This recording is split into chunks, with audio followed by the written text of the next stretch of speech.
بسم اللہ الرحمن الرحیم۔ بہت سارے دوست صدقۃ الفطر کے بارے میں پوچھ رہے ہیں اور پوچھتے ہیں کہ اس سال صدقۃ الفطر کتنا ہوگا۔ صدقۃ الفطر واجب ہے، شریعت نے صدقۃ الفطر کو واجب کیا ہے اور اس کا نصاب مختلف چیزوں سے بیان کیا ہے شریعت نے۔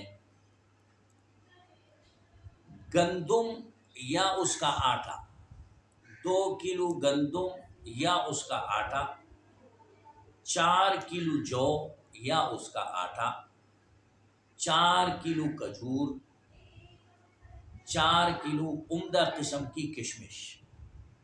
2 کلو گندم یا اس کے آٹے کے اعتبار سے 300 روپے صدقۃ الفطر بنے گا۔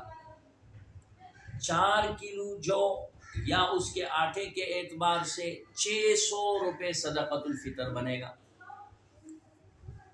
4 کلو کھجور کے اعتبار سے 2400 روپے صدقۃ الفطر بنے گا اور 4 کلو عمدہ قسم کی کشمش کے اعتبار سے 4400 روپے صدقۃ الفطر بنے گا۔ یہ بھی یاد رہے کہ یہی مقدار ایک روزے کی فدیے کی بھی ہے، یعنی اگر کوئی شخص روزہ نہیں رکھنا چاہ رہا تو وہ فدیہ اسی طرح ادا کرے گا، اسی حساب اور اسی نصاب کے مطابق۔